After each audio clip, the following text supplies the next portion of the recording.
예, 저희가 지난주에 경기도의 한 고등학교에서 학생들이 기간제 교사를 빗자루로 폭행한 사건 말씀을 드렸는데요. 사실 이것만 해도 충분히 충격적이고 씁쓸했는데 그 이후에 또 문제가 발생을 했습니다. 가해 학생 중에 한 명의 트위터에 막말이 올라왔습니다. 제가 올라왔다라고 표현하는 이유는 이 학생은 지금 본인이 본인 트위터에 그 글을 쓰지 않았다고 표현했기 때문인데요.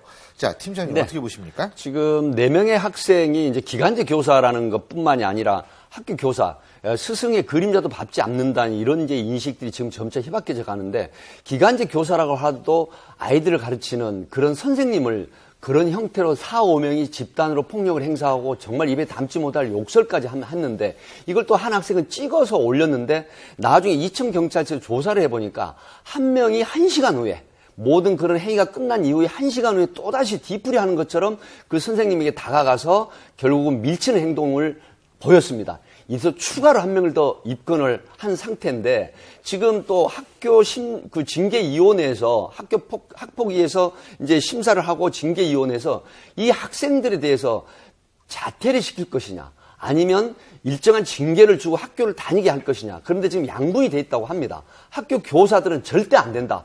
교실에서 어떻게 학생들이 교사를 폭행을 했는데 이걸 과연 퇴학을 안 시키고 존치를 시킨단 말이냐, 학교를 다니게 한단 말이냐. 그러나 또 일부 외연에서는 아니다. 학교에서 이런 돌아올 길을 보내버리면 이 학생들은 어디를 가느냐. 반성의 기회를 주고 다시 학교를 다니게 하자. 이런 양분이 된 지금 굉장히 논란이 없습니다. 근데 가장 중요한 것은 지금 그 가해 학생이 트위터에 올렸던 게 저런 쓰잘데기도 없는 기간제 빡빡이 선생님을 때리는 게 잘못이냐. 이런 트위터를 그 학생의 트위터 계정에 최소한도 이런 글이 올랐다는 거 아닙니까? 그렇죠. 그 글을 보면 지금 말씀하신 것처럼 이게 거기에 보면 정확히 기간제 선생님이기 때문에 때린다는 얘기가 나오고요. 또 이게 저는 이 말이 굉장히 충격적이었던 게 맞을만하게 생겼다라는 얘기를 합니다. 그러니까 이 선생님이 뭘 잘못한 게 아니라 그냥 있는 존재 자체를 미워했던 거예요, 학생들이. 저는 지난해 우리 사회에 굉장히 사회 문제가 됐던 게 가불 논란이었고요. 네. 사회적 약자에 대한 괴롭힘이었는데 학생들이라고 어린 학생들이라고 하는 건 결국 배우는 건 사회의 흐름이라는 걸 배우는 거거든요. 그래서 더 잔인하고 솔직한 행태로 나타난 건데 아마도 우리 사회 그런 분위기, 특히 기간제 교사라고 하는 분에 대한 어떤 대우, 사회적 처우 이런 것들이 학생들에게 왜곡된 형태로 반영된 것 같아요. 이게 지금 이 트위터에 누가 이런 글을 올렸냐. 본인의 트위터 계정이지만 글쎄요, 본인의 주장은 그거죠. 막상 트위터 계정을 열었는데 너무 어려워가지고 자기가 아예 그걸 표시했다라는 주장인데 경찰이 어쨌든 그 조사를 할 거 아닙니까? 네. 그죠? 네, 이천경찰서 사이버 범죄 수사대에서 이 수사를 지금 시작을 했습니다. 그래서 조만간 내일 안으로 이게 누구의 어떤 아이디냐, 패스워드냐 이 부분이 밝혀질 소지가 높습니다. 그래서 이 학생은 현재 경찰에서 나는 그 계정에 트위터 이런 글을 올리지 않았다라고 부인을 했기 때문에 그 부분은 결국 내일쯤이면 밝혀질 거예요. 근데 그게 죄가 되죠, 지금? 충분히 죄가 되죠. 왜냐하면 이거는 두 사람 만약에 그 학생이 올린 거라면 그 선생님에 대한 명예훼손을 그 학생이 지은 거고 그게 아니라 다른 사람이 누군가 도용을 했다면 그 학생 더하기 선생님에 대한 명예훼손이 되기 때문에 이중으로 죄를 지은 거죠.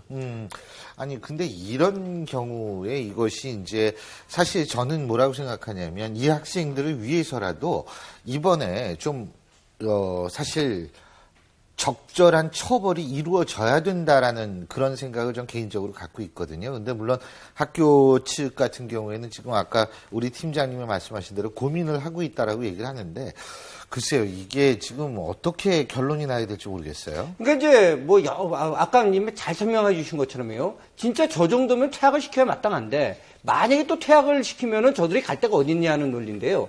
지금 100% 아직 밝혀지진 않았지만 이런 트위터를 올리면서 반성의 의미가 없다면은 그거는 정말 엄벌에 처해야 된다고 생각을 합니다.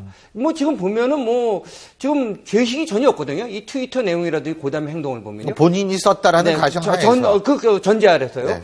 그리고 이 사건의 충격적인 건 뭐냐면요. 그 폭행에 가담한 학생들뿐만 아니라 그 교실에서 이뤘으면 다른 학생들도 있었을 텐데 아무도 이걸 좀 말리지 않았다는 점입니다. 과거에도 보면은 사실 좀 불량 학생들이 이 정도까지는 아니지만 이런 유사한 행동을 하는 경우들이 있는데 그럴 경우에 다른 학생들이 좀 제재를 한다든지 말리는 현상들이 있었는데 적어도 동조까지는 안 해도 묵인을 했다는 겁니다. 그리고 이제 또 하나 사실은 바로 이제 기간제 교사 문제인데 사실은 지금 역시 100% 밝혀진 건 아니지만 지금 전후 사정으로 볼 때 다른 일반 교사들이 역시 기간제 교사를 역시 굉장히 무시를 해서 그런 인식들이 학생들 사이에서 이렇게 광범하게 공유되고 있었던 사실도 좀 드러나고 있는 것 같습니다. 저는 사실 좀 격세지감도 느낍니다. 그러니까 불과 몇 년 전까지만 해도 그러니까 선생님한테 그러니까 무차별하게 맞는 학생들 동영상이 이제 오르면서 학생 인권 문제가 굉장히 크게 대두됐었잖아요. 근데 지금 이제 학생들한테 맞는 선생님이 요번 기간제 교사뿐이 처음이 아니거든요. 교권 추락이 또 문제가 되고 있는데 정말 이 학생 인권의 신장이란 부분하고 이 교권의 보호 부분이 정말 양립될 수는 없는 건지 학생의 인권이 예. 보호받을수록 교권은 추락할 수밖에 없는 건지 예. 너무 안타깝습니다. 그렇습니다. 이 기간제 교사들의 어떤 이 고용 불안, 사실 저는 이런 생각이 들거든요. 뭐냐면 대학교에도 이 시간제, 그러니까 비정규직 교수분들이 계십니다. 그런데 실제로 대학에서의 비정규 교수님들은 이런 식의 어떤 처우는 받지 않거든요.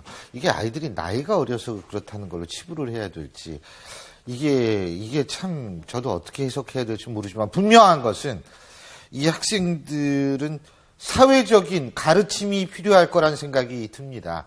이 부분은 그런 의미에서는 이것이 그냥 넘어가서는 좀 곤란한 문제가 아닌가라는 생각이 들 수밖에 없습니다.